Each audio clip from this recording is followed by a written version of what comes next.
ओम शांति।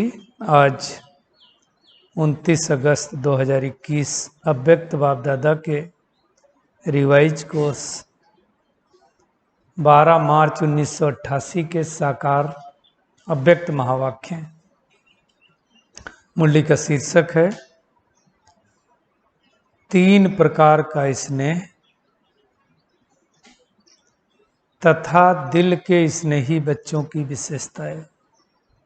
3 प्रकार का स्नेह तथा दिल के स्नेही बच्चों की विशेषताएं। ये पुरुषोत्तम संगम युग ऐसा है, भगवान जब आकर के हमारे स्नेह को परखता है और परख करके क्या कमियां हैं उनको ठीक भी करता है ना। भगवान स्नेह के गुण गाए। वैसे तो बाबा कहता है कि इसी एक सब्जेक्ट में सब बच्चे पास हैं, फिर भी बाबा स्नेह की बातें कर रहा है। तो अपने आप को जब हम मुरली सुनेंगे तो मिलाएंगे कि बाबा जो स्नेह की बात करता है और मेरा स्नेह बाबा से कैसा है। क्योंकि जब स्नेह का बात आता है और किसी से पूछो बाबा का आपसे कितना स्नेह है, तो क्या कहेंगे, मेरा सबसे ज़्यादा है। हर आत्मा बोलेगी बाबा से स्नेह। बाबा सर्टिफिकेट भी देता है कि स्नेह में सब पास हैं, परंतु कैसा स्नेह है उसकी आज बाबा सूक्ष्म चेकिंग करा रहे हैं। आज बाप दादा अपने स्नेही, सहयोगी और शक्तिशाली, स्नेही, सहयोगी और शक्तिशाली, ऐसी तीनों विशेषताओं से संपन्न बच्चों को देख रहे हैं। तीनों विशेषताएं चाहिए, स्नेही भी चाहिए, सहयोगी भी चाहिए और शक्तिशाली भी चाहिए। दुनिया में भी कोई किसी का साथ किसका पसंद करता है, जो बहुत स्नेही भी हो और सहयोग भी करता हो और पावरफुल भी हो, उसके साथ आप पसंद करेंगे, है ना। तो बाबा ऐसे संपन्न बच्चों को देख रहे हैं। ये तीनों विशेषताएं जिसमें समान है, ये अंडरलाइन करने वाली बात है। तीन विशेषताएं कौन कौन सी, स्नेही, हाँ शक्तिशाली, स्नेही, सहयोगी और शक्तिशाली, ये तीनों विशेषताएं जिसमें समान है, वही विशेष आत्माओं में नंबर 1 आत्मा है। तो नंबर 1 आत्मा बनने की बाबा ने निशानी बता दी।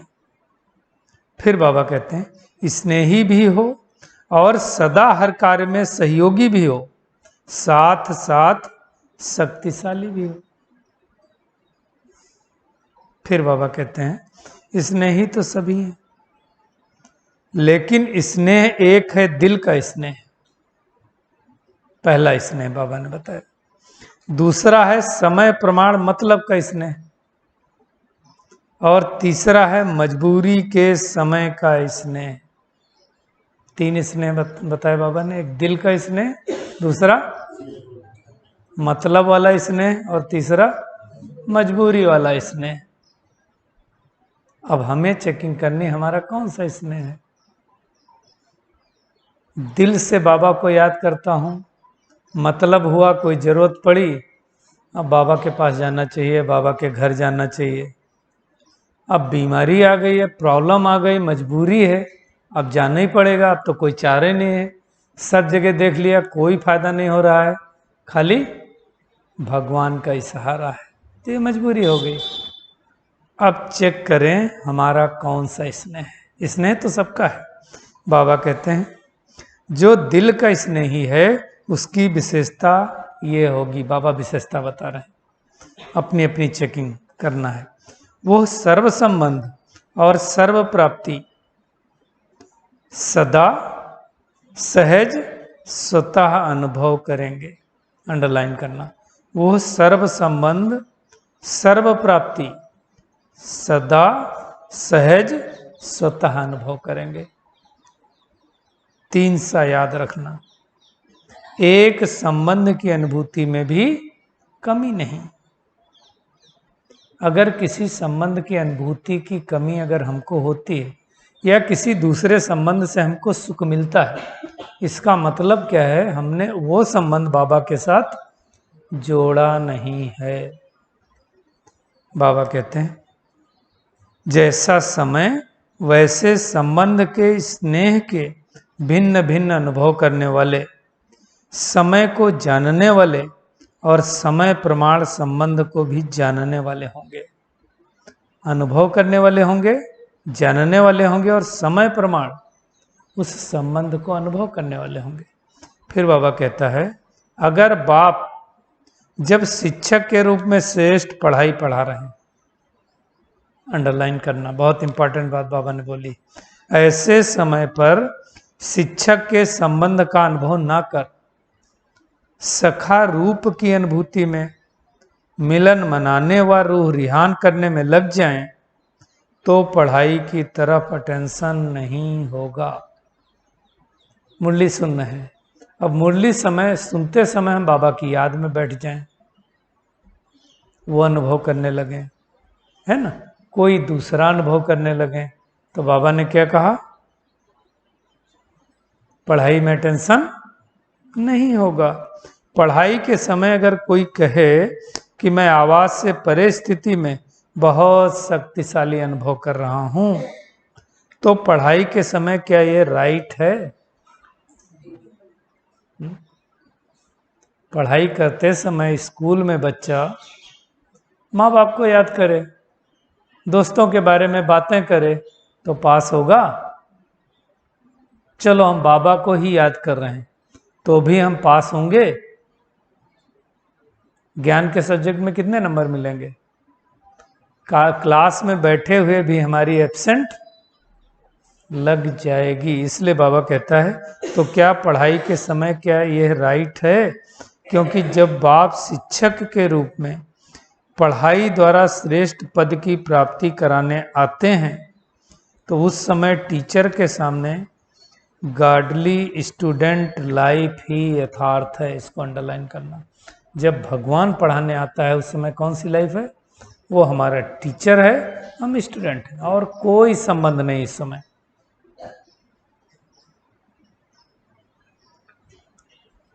इसको कहा जाता है समय की पहचान प्रमाण, संबंध की पहचान और संबंध प्रमाण स्नेह के प्राप्ति की अनुभूति।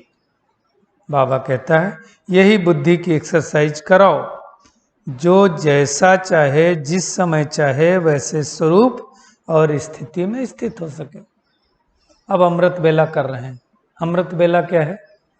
बाबा के साथ संबंधों की अनुभूति करने की बेला है, उससे शक्ति लेने की बेला है, रूह रिहान करने की बेला है। उस समय हम मुरली पढ़ रहे हैं बैठ के। उस समय स्टूडेंट बन गए तो प्राप्ति होगी? नहीं होगी। ये समझने की बात है। तो बाबा जिस समय से जिस संबंध की अनुभूति कराना चाहता है उस संबंध में अनुभव रहना। जैसी रिक्वायरमेंट, अब हम बाहर जा रहे हैं कहीं तो भगवान हमारा साथ बन के साथी है। उस समय बैठ के कुछ बातें कर रहे हैं तो हमारा दोस्त है ना। बाबा हमारी पालना कर रहा है तो हमारा पिता है ना। कोई सहयोग करना है, हाथ बटाना है तो हमारा बड़ा भाई है। मतलब हर अलग अलग संबंध से उसकी अनुभूति करनी है। बाबा कहता है जिस समय चाहे वैसे स्वरूप और स्थिति में स्थित हो सके उसको क्या कहेंगे? दिल के स्नेही आत्माएं। फिर बाबा ने उदाहरण बहुत अच्छा दिया। जैसे कोई शरीर में भारी है, बोझ है, तो अपने शरीर को सहज जैसे चाहें वैसे मोल्ड नहीं कर सकेंगे, है ना। कोई मोटे आदमी को बोलो झुको तुम, तो क्या बोलेगा? नहीं झुक पाएगा ना। ऐसे ही अगर मोटी बुद्धि, अब इसको ज्ञान के रूप से बाबा समझा रहे हैं, अर्थात किसी ना किसी प्रकार का व्यर्थ बोझ व व्यर्थ किचड़ा बुद्धि में भरा हुआ है, कोई न कोई अशुद्धि है, तो ऐसी बुद्धि वाला जिस समय चाहे वैसे बुद्धि को मोल्ड नहीं कर सकेगा। अंडरलाइन।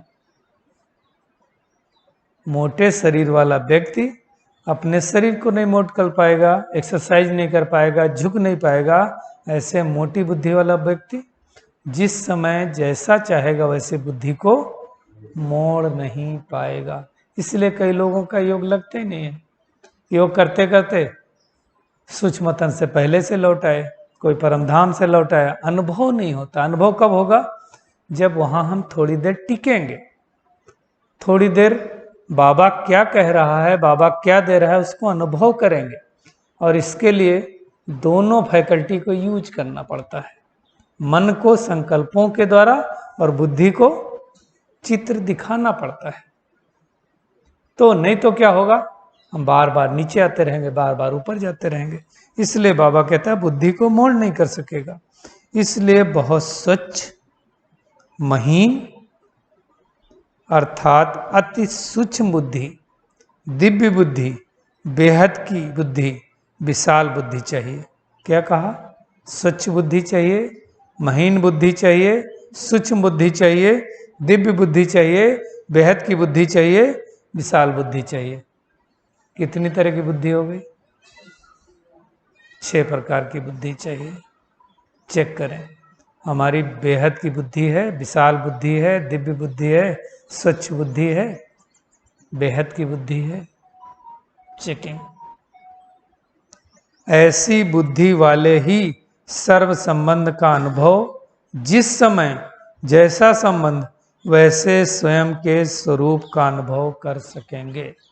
ऐसी 6 प्रकार की बुद्धि वाली आत्मा ही बाबा से सभी संबंधों का अनुभव कर सकती है, नहीं तो नहीं कर पाएगी। नहीं तो फिर क्या होगा, कभी किसी संबंध की अनुभूति हमें बच्चों से होगी, किसी में पति से होगी, किसी में पत्नी से होगी, किसी में पोत्रे से होगी, किसी में धोत्रे से होगी। उससे अनुभव लगेगा, उसके साथ वो मिलेगा तो हमें वो सुखद अनुभूति होगी। अगर बाबा से अनुभव नहीं किया है तो, और उसके लिए बाबा ने कहा दिव्य बुद्धि चाहिए, विशाल बुद्धि चाहिए, बेहद की बुद्धि चाहिए, सच्च बुद्धि चाहिए। तो हमारी चेकिंग बाबा कहते हैं तो इसने ही सभी, लेकिन सर्व संबंध का स्नेह समय प्रमाण अनुभव करने वाले सदा ही इसी अनुभव में इतने बिजी रहते, हर संबंध के भिन्न भिन्न प्राप्तियों में इतना लवलीन रहते, मगन रहते, जो किसी भी प्रकार का विघ्न अपने तरफ झुका नहीं सकता है। कौन सी आत्माओं को झुका नहीं सकता है? जो दिल के स्नेही होंगे, जिनकी बाबा ने ये विशेषताएं बताई। इसलिए स्वतः ही सहज योगी स्थिति का अनुभव करते हैं। इसको कहा जाता है नंबर 1 यथार्थ स्नेही आत्मा। तो चेकिंग करें हम, नंबर 1 यथार्थ स्नेही आत्मा है। क्यों हमको दूसरी बातें याद आती हैं? उसका कारण है, जो हमारे संकल्प चलते हैं उसका क्या कारण है। हम सारा दिन जो कुछ सुनते हैं, देखते हैं, स्मेल करते हैं, अनुभव करते हैं, खाते हैं, पीते हैं, 6 बातें करते हैं हम सारा दिन।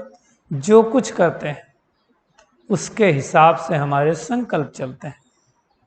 अगर हमने कुछ भी देखा, सुना, कल बाबा ने कहा ना,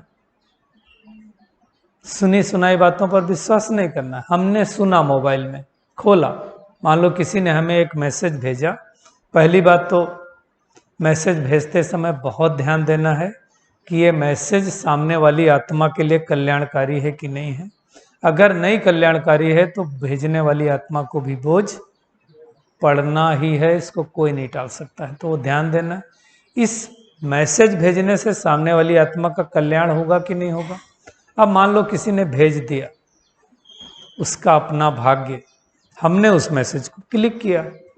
हालांकि क्लिक करने से पहले पता चल जाता मैसेज में क्या है। क्लिक करने के बाद अगर मुझे लगा कि ये मैसेज यथार्थ नहीं है, ज्ञान से संबंधित नहीं, लेकिन हमने तो डाल दिया अपने अंदर, अब वो मैसेज काम करेगा कि नहीं। दवा अंदर गई तो दवा क्या करेगी? अपना तो काम करेगी, फायदा भी कर सकती है ना। इसलिए परसों या कल किसी ने मैसेज भेजा था कि ये मन बहुत उपजाऊ जगह है, इससे उपजाऊ दुनिया में कुछ नहीं होता है। इसमें जो चीज चाहो, ये जो डालोगे वो पैदा जरूर होगी। अच्छा डालोगे तो भी पैदा होगी, अपोजिट डालोगे तो भी पैदा होगा। तो बहुत ध्यान देना है।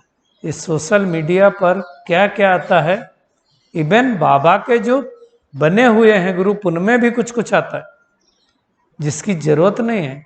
मैं तो समझता हूँ कि अब ऐसा समय आ गया है, मुरली, योग, उसके अलावा कुछ भी नहीं, कुछ करने की आवश्यकता ही नहीं। बहुत सुन लिया हमने, अब स्वरूप बनना है।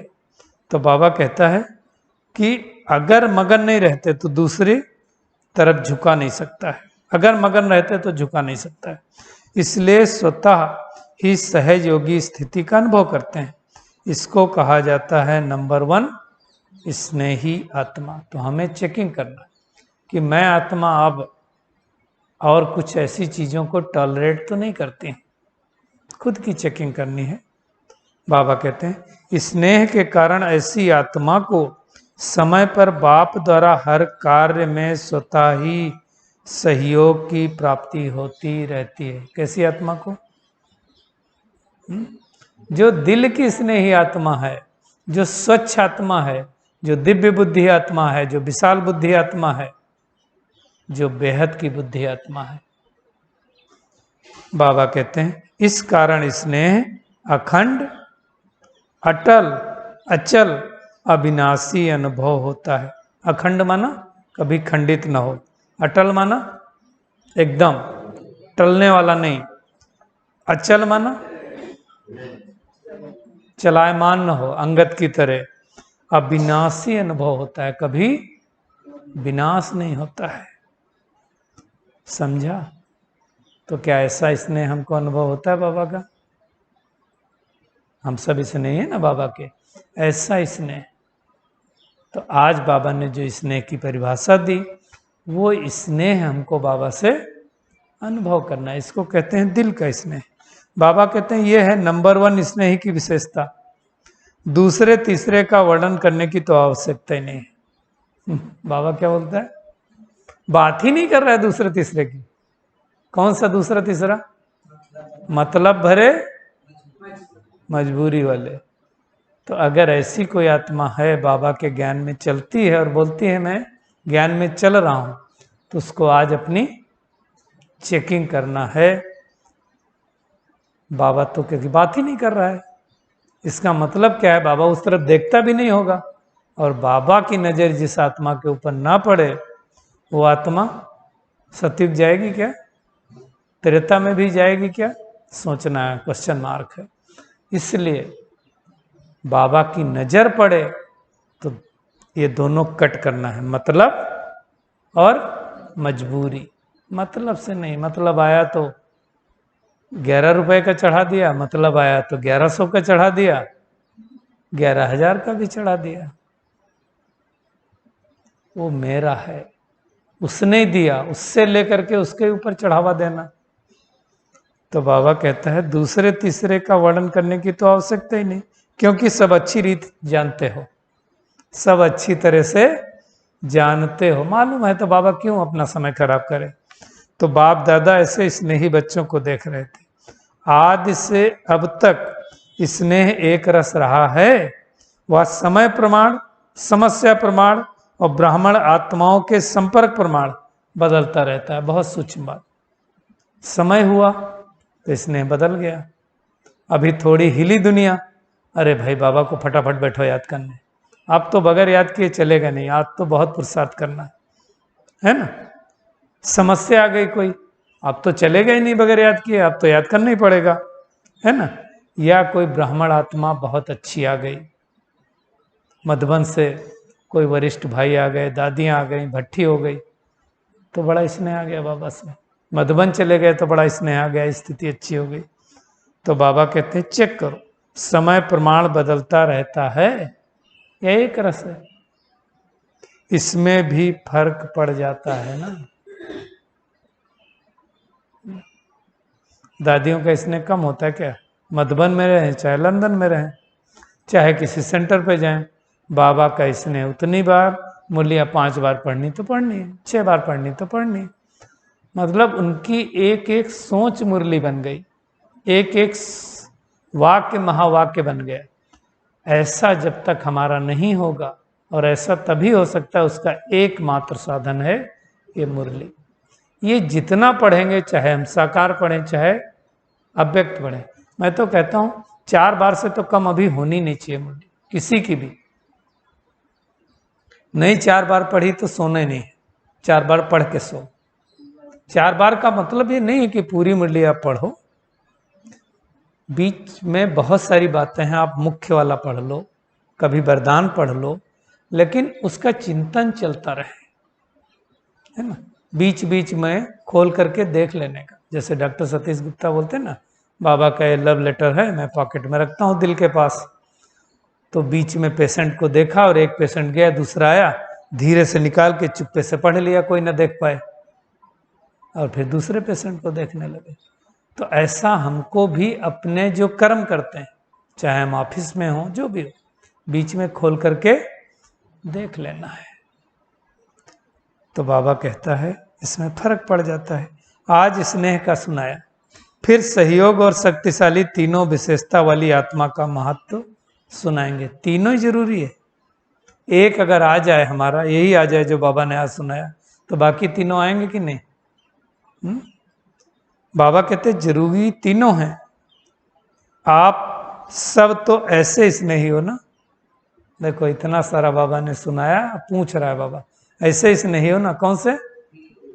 दिल वाले। दूसरे तीसरे की बात ही नहीं है ना?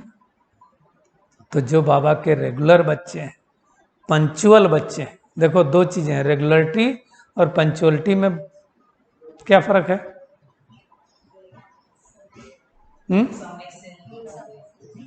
रेगुलर मतलब रोज, और पंचुअल का मतलब समय से। तो बाबा कहते हैं आप सब तो ऐसे स्नेही हो ना। प्रैक्टिस है ना, जब जहां बुद्धि को स्थित करने चाहो ऐसे कर सकते हो ना। बाबा कहता है कंट्रोलिंग पावर है ना। रूलिंग पावर तब आती है जब पहले कंट्रोलिंग पावर हो। जब तक कंट्रोलिंग पावर नहीं आएगी हम रूल। अब देखो हम तो अक्सर करके देखते हैं कारपोरेट जगत में, जो लोग अपने ऊपर कंट्रोल नहीं रख पाते ना, वो रूल नहीं वो ठीक से कर पाते। आपने मीटिंग का समय दिया 8 बजे का और आप 8 बजे नहीं पहुंचे, तो आप दूसरे को क्या कंट्रोल करेंगे? तो 8:30 भी आएगा, 9 भी आएगा, कोई कंट्रोल नहीं कर सकता। तो बाबा ने बहुत अच्छी बात बताई कि रूलिंग पावर तब आती है जब कंट्रोलिंग पावर आती। जब पहले कंट्रोलिंग पावर हो, और जो स्वयं को ही कंट्रोल नहीं कर सकता वो राज्य को क्या कंट्रोल करेगा? अंडरलाइन। मतलब सतयुगी राजधानी में राजा बनने के लिए क्या करना पड़ेगा? अपनी कर्मेंद्रियों को अभी कंट्रोल करना पड़ेगा। इसलिए स्वयं को कंट्रोल में चलाने की शक्ति का अभ्यास अभी से चाहिए, तब ही राज्य अधिकारी बनेंगे। समझा? हमने सोचा सवेरे अमृत बेला करेंगे, ये क्या है? कंट्रोलिंग पावर है ना हमारी। अपने आप को नहीं कर पाए तो किसके ऊपर कंट्रोल नहीं किया? अपने ऊपर नहीं कंट्रोल कर पाए ना, तो फिर रूलिंग पावर नहीं कर पाएंगे। तो बाबा कहते हैं तब ही राज्य अधिकारी बनेंगे। समझा? आज तो मिलने वालों की कोटा पूरी करनी है। देखो संगम युग पर कितना भी संख्या के बंधन में बांधे, लेकिन बंध नहीं सकते हो। बाबा के घर में बोलेंगे भाई इस बार 12,000 ही आना, तो कितने आ जाते हैं? 18 भी आ जाते हैं, 20 भी आ जाते हैं। कहाँ बंध सकते हैं? संख्या से ज्यादा आ जाते हैं। इसलिए समय को संख्या को और जिस शरीर का आधार लेते हैं उसको देख उसी विधि से चलना पड़ता है। बाबा क्या बोलता है मुरली सुनाने के बाद? अच्छा बताओ अभी क्या करना है? भगवान बच्चों से पूछता है, भगवान को नहीं मालूम क्या करना है? सब मालूम है, लेकिन इतना निरहंकारी है कि बच्चों से पूछता है अभी क्या करना है। क्योंकि इस दुनिया की रीति और नीति बच्चों को मालूम है, शरीर का आधार क्या है क्या नहीं है, तो भगवान बच्चों से पूछता है। तो बाबा कहता है शरीर का आधार लेते हैं, उसको देख उस विधि से चलना पड़ता है। वतन में यह सब देखना नहीं पड़ता, क्योंकि सूक्ष्म शरीर की गति स्थूल शरीर से बहुत तीव्र है। एक तरफ साकार शरीरधारी, दूसरे तरफ फरिश्ता स्वरूप, दोनों के चलने में कितना अंतर होगा? फरिश्ता कितने में पहुंचेगा और साकार शरीरधारी कितने में पहुंचेगा?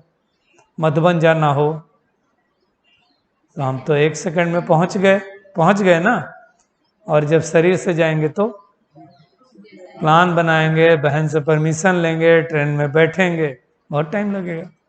बाबा कहता है बहुत अंतर है। ब्रह्मा बाप भी सूक्ष्म शरीरधारी बन कितनी तीव्र गति से चारों ओर सेवा कर रहे हैं। जब साकार बाबा व्यक्त हुए तो सेवाएं क्यों बढ़ी? इसलिए नहीं बढ़ी कि सारे बच्चे बहुत अच्छे आ गए थे उन्होंने सेवा की, इसलिए बढ़ी कि ब्रह्मा बाबा अव्यक्त होकर के सूक्ष्म रीत से तीव्र गति से सेवा करने लगा। वही ब्रह्मा साकार शरीरधारी रहे और अब सूक्ष्म शरीरधारी बन कितना तीव्र गति से आगे बढ़ा और बढ़ा रहे हैं। ये तो अनुभव कर रहे हो ना, तो अब समझो ड्रामा के गुह रहस्य को। जब साकार बाबा थे थोड़ी सेवाएं हुई, साकार बाबा व्यक्त हुए, अव्यक्त बाप दादा है, सेवाएं बढ़ी, बहुत बढ़ गई। पहले एक एक से मिलते थे, हर एक से मिलते थे, फिर पार्टी से मिला, फिर सेंटर वालों से मिले, फिर जोन वालों से मिले, फिर एक ही साथ सबसे मिलना चालू किया। अब वो अव्यक्त सेवा भी समाप्त हुई, अब खाली सूक्ष्मतन की सेवा है। सूक्ष्म रूप से आते हैं ना बाबा, वो भी बंद होगा बाद में। तो अब सेवा बढ़ेगी घटेगी? बढ़ेगी, बढ़ रही है। तो बाबा कहते हैं तो अनुभव कर रहे हो। सूक्ष्म शरीर की गति इस दुनिया के सबसे तीव्र गति के साधनों से तेज है। एक ही सेकंड में उसी समय अनेकों को अनुभव करा सकते हैं।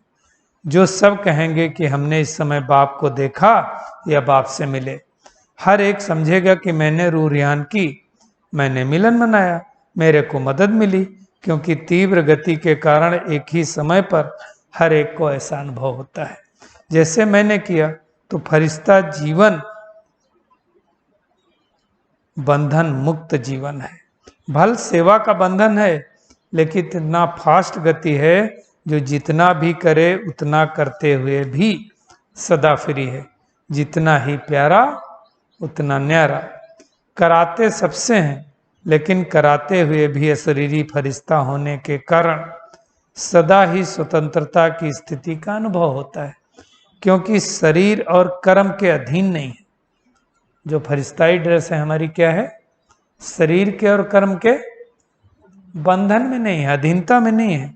बाबा कहते हैं आप लोगों को भी अनुभव है, जब फरिश्ते स्थिति से कोई कार्य करते हो तो बंधन मुक्त अर्थात हल्कापन अनुभव करते हो ना। और जो है ही फरिश्ता, लोक भी वो, तो शरीर भी वो, तो क्या अनुभव होता होगा? सोचो। हम फरिश्ताई स्वरूप का जब अनुभव करते हैं तो फ्रीनेस का अनुभव करते हैं। तो जो ऑलरेडी फरिश्ता बन गए, ब्रह्मा बाबा या दादियाँ, उनको हम सोच सकते हो कैसा अनुभव करते होंगे, जान सकते हो ना। अच्छा, चारों ओर के सर्व दिल के स्नेही बच्चों को, सदा दिव्य विशाल बेहद बुद्धिमान बच्चों को, सदा ब्रह्मा बाप समान फरिश्ता स्थिति का अनुभव कर तीव्र गति से सेवा में स्वउन्नति में सफलता को प्राप्त करने वाले, सदा सहयोगी बन बाप के सहयोग का अधिकार अनुभव करने वाले ऐसे विशेष आत्माओं को, समान बनने वाली महान आत्माओं का बाप दादा का याद प्यार और नमस्ते। हम रूहानी बच्चों की रूहानी बाप दादा को याद प्यार और नमस्ते नमस्ते नमस्ते। सदा रहो हंसते, बनो फरिश्ते, चलो परम धाम के रास्ते। ओम शांति। ते बाबा की मुख्य मुरली थी, जिसमें 3 तरह के बच्चे, स्नेही बच्चे 3 तरह के। हम सब कौन हैं? दिल के स्नेही बच्चे। दूसरी तरफ देखना भी नहीं, गलती से भी नहीं देखना है ना। दिल के स्नेही अर्थात 6 बातें: स्वच्छ बुद्धि, दिव्य बुद्धि, सूक्ष्म बुद्धि, विशाल बुद्धि, बेहद की बुद्धि, है ना। तो ऐसी आत्मा। फिर अव्यक्त बाप दादा से पर्सनल मुलाकात, पहली पार्टी। सदा बेफिक्र बादशाह हो ना। जब बाप को जिम्मेवारी दे दी तो फिक्र किस बात की? किस बात की फिक्र? जब अपने ऊपर जिम्मेवारी रखते हो तो फिर फिक्र होता है, क्या होगा, कैसे होगा। और जब बाप के हवाले कर दिया तो फिक्र किसको होना चाहिए? बाप को। या आप लौकिक में देखो, बच्चे क्या करते हैं, अपनी जिम्मेदारी दे देते हैं, इसके बाद दोबारा पूछते हैं क्या? बोलेंगे फीस भर देना। और दोबारा पूछता भी नहीं है बच्चा। मैंने तो अनुभव किया है, क्यों नहीं पूछता? और पूछेगा भी तो कैसे बोला, फीस भरी कि नहीं भरी? अधिकार से ऐसे पूछता है ना, तो मतलब निश्चिंत हो जाता है। तो ऐसे बाबा भी कहता है, फिक्र अगर दे दी तो फिक्र किसको होना चाहिए? बाप को या आपको?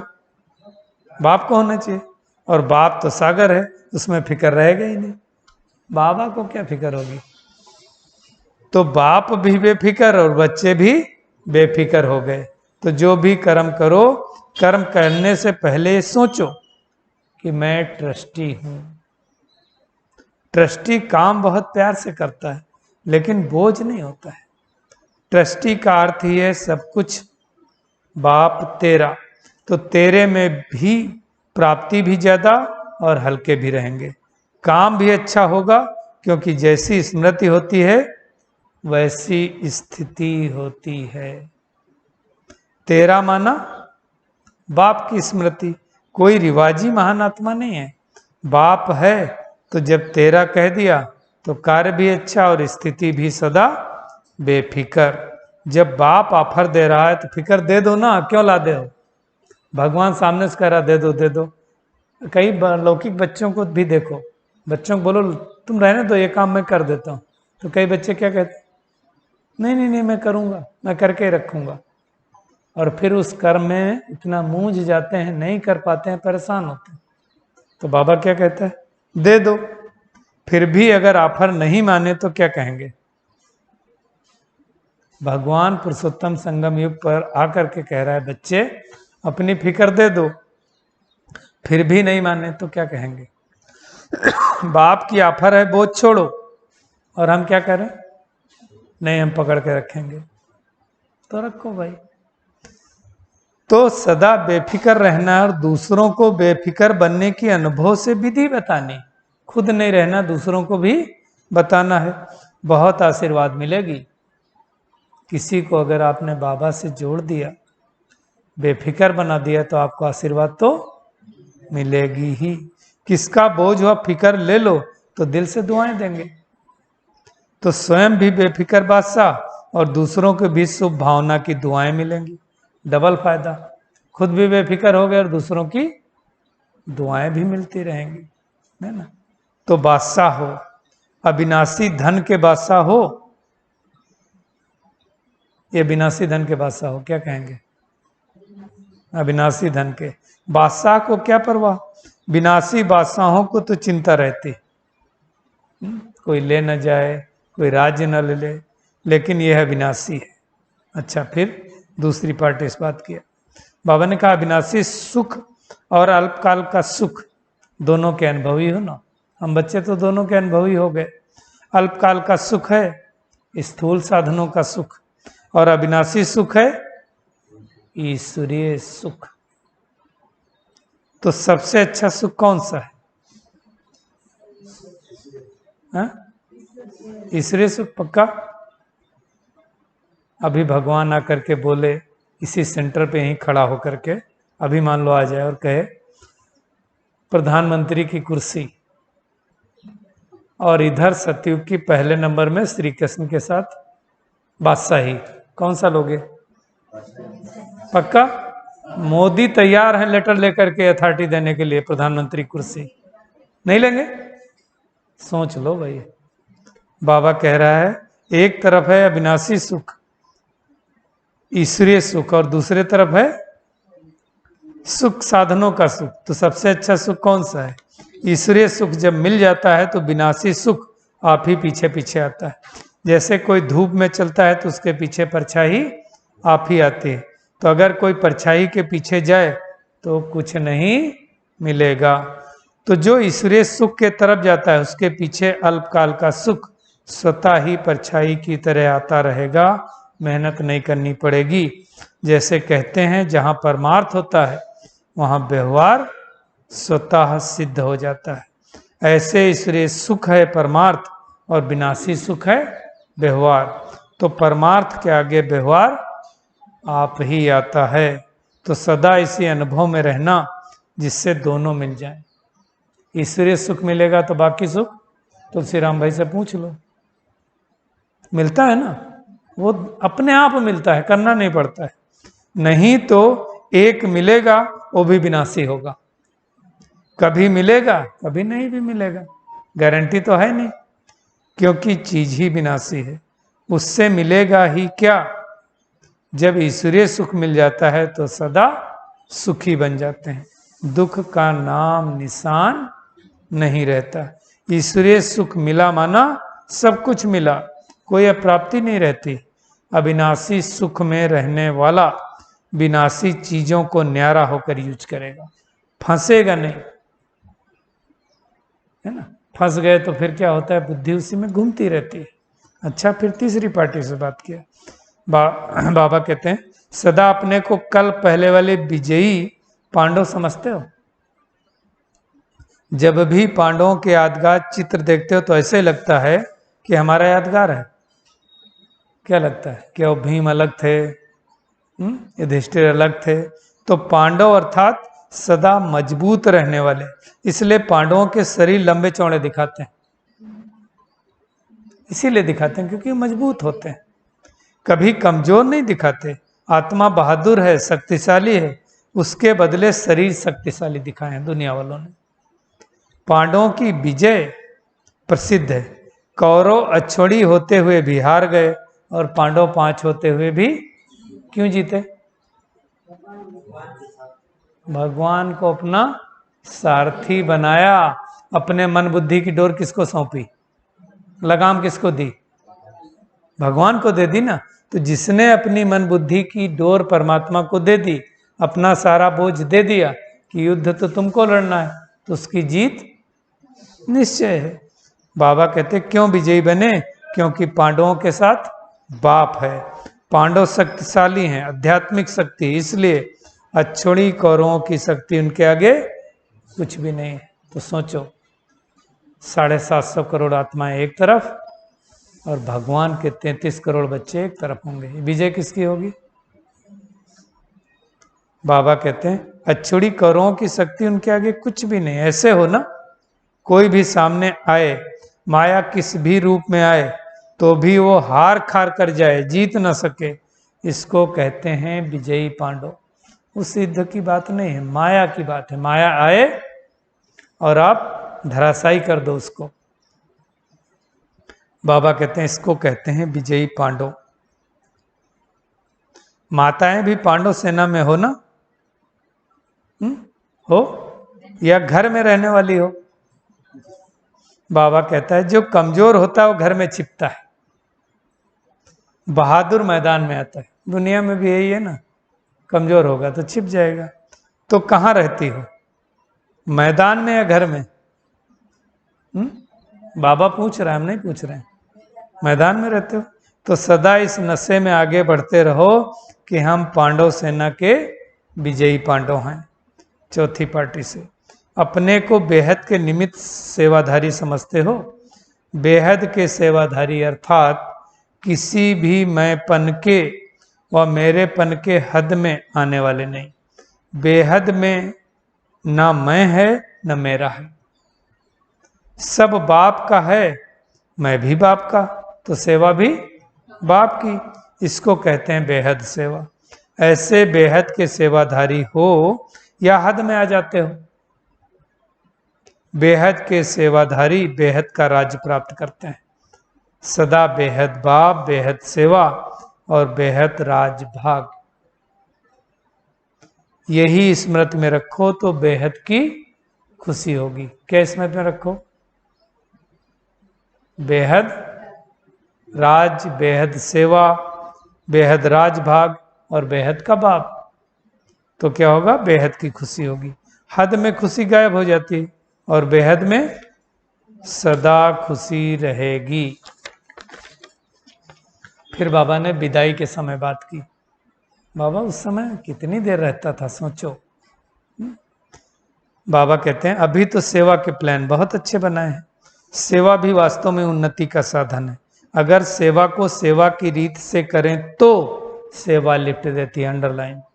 अगर सेवा को सेवा की रीत से करें तो लिफ्ट मिलेगी। अगर ये सोच के करें मेरी सेवा है, मेरा नाम हो जाए, मेरा मान हो जाए, मेरा शान हो जाए, तो लिफ्ट नहीं मिलेगी। अगर सेवा को सेवा की रीत से की तो आगे बढ़ाने की सिर्फ प्लेन बुद्धि बनकर प्लेन बनाएं, जरा भी कुछ यहाँ वहाँ का मिक्स ना हो। जैसे कोई बढ़िया चीज बनाकर रखो, और यहाँ वहाँ की हवा से कुछ कीचड़ा पड़ जाए तो क्या हो जाएगा? तो संभाल कर रखते हो ना, तो यहाँ वहाँ का कुछ भी मिक्स नहीं हो जाए।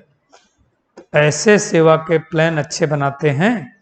सेवा में मेहनत है, मेहनत नहीं लगती, खुशी होती है, क्योंकि लगन से करते हैं। उमंग उत्साह भी अच्छा रखते हैं।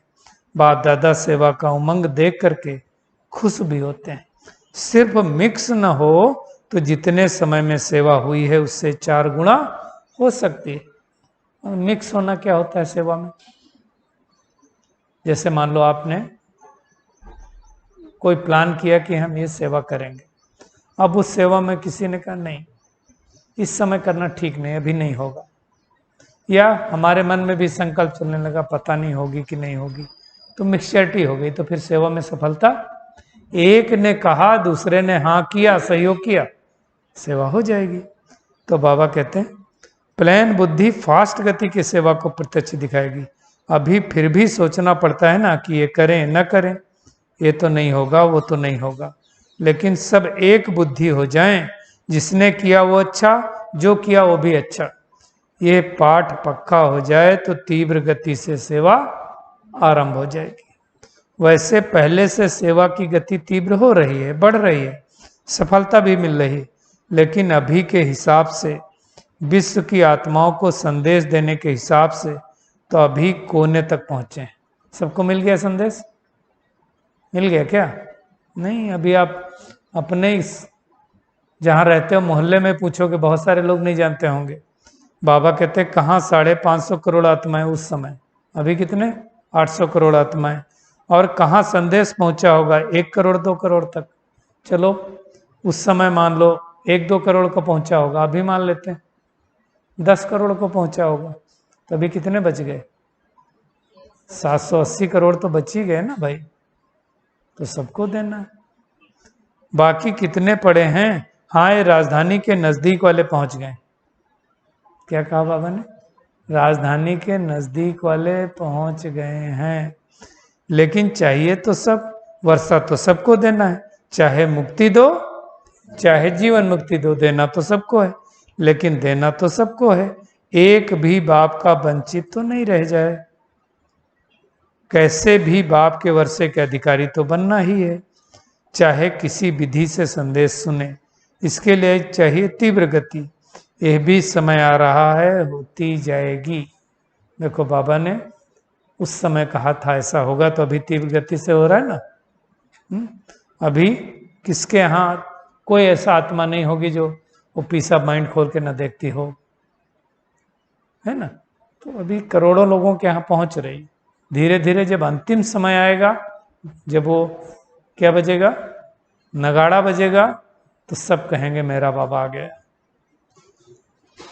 अभी धीरे धीरे सभी धर्म वाले अपनी बातों से मोल्ड हो रहे हैं। पहले कट्टर रहते थे, अभी मोल्ड हो रहे हैं। अभी जो सम्मेलन होता है सब धर्म वाले आते हैं ना, चाहे क्रिश्चियन है चाहे मुस्लिम है, लेकिन भारत की फिलॉसफी को अंदर से रिगार्ड देते हैं, क्योंकि भारत की फिलॉसफी में सब प्रकार की रमणीकता है, ऐसे और धर्मों में नहीं है। कहानियों की रीत से, ड्रामा की रीत से भारत की फिलॉसफी का जिस प्रकार से वर्णन करते हैं, वैसे और धर्मों में कहाँ भी नहीं है। इसलिए जो एकदम कट्टर रहे हैं वो भी अंदर अंदर समझते हैं कि भारत की फिलॉसफी, उसमें भी आदि सनातन फिलॉसफी कम नहीं है। वो भी दिन आ जाएंगे जब सब कहेंगे कि अगर फिलॉसफी है तो आदि सनातन धर्म की है। हिंदू शब्द से बिगड़ते हैं, लेकिन आदि सनातन धर्म को रिगार्ड देंगे। हिंदू तो फिर कट्टरवादी की बात हो गई, आदि सनातन देवी देवता धर्म हो गया। गॉड एक है तो धर्म भी एक है, हम सबका धर्म भी एक है। ये धीरे धीरे आत्मा के धर्म की तरफ आकर्षित होते जाएंगे। अच्छा, ओम शांति। फिर बाबा ने वरदान दिया, मनन शक्ति द्वारा बेस्ट के बेट को समाप्त करने वाले, मनन शक्ति द्वारा बेस्ट के बेट को समाप्त करने वाले सदा शक्तिशाली भव। मनन शक्ति द्वारा बेस्ट के बेट को समाप्त करने वाले सदा शक्तिशाली हो। बेस्ट मतलब जो बेकार हो गया, बेस्ट है। आत्मा पर बेस्ट का ही बेट है। आत्मा पर जो बोझ है वो किसका है? व्यर्थ का ही तो बोझ है। क्या बोझ है बाबा बताते हैं? बेस्ट संकल्प, बेस्ट वाणी, बेस्ट कर्म, इससे आत्मा भारी हो जाती है। अब इस बेट को खत्म करो। इस बेट को समाप्त करने के लिए सदा सेवा में बिजी रहो, मनन शक्ति को बढ़ाओ। मनन शक्ति से आत्मा शक्तिशाली बन जाएगी। जैसे भोजन हजम करने से खून बनता है, फिर वो शक्ति का काम करता है, ऐसे मनन करने से आत्मा की शक्ति बढ़ती है। तो मनन करना हम सबको सीखना है। कोई एक पॉइंट लेकर के बाबा ने आज ऐसा क्यों कहा, उसके ऊपर सोचना है। स्लोगन है, जो अपने स्वभाव को सरल बना लेते हैं उनका समय व्यर्थ नहीं जाता है। जो अपने स्वभाव को सरल बना लेते हैं उनका समय व्यर्थ नहीं जाता है। अच्छा, ओम शांति। तो आज विशेष अपना क्या है? रूहानी पाठशाला की मस्ती। तो मस्ती करने का अवसर बाबा दे रहा है, अपनी प्रतिभा को व्यक्त करने का। तो सभी लोग 5 बजे जुड़ेंगे। 5, 5:30, 5:30 ना, 5:30 से 7:30 बजे तक रूहानी स्थिति में स्थित होकर के, सब बाबा का ज्ञान ही रहता है, उसमें स्थित होंगे, बड़े प्यार से उनका जवाब देंगे और इस मुरली का भी बार बार अध्ययन करेंगे। आज विशेष रूप से गीत की ट्यून है ना, तो कुछ बच्चे निशा बहन हैं तो सब तैयार होंगे ना, उन ट्यून में कुछ कुछ समझ जाते हैं, है ना। अमृत काका को जुड़ना चाहिए, उनको ट्यून ज़्यादा आती है ना, तो क्या बता पाएंगे कौन सा गीत है। तो ऐसा सब एक तरीका है बाबा से जुड़ने का, बाबा से अलग अलग तरह से योग करने का, है ना। चलिए अभी हम बाबा की याद में बैठेंगे।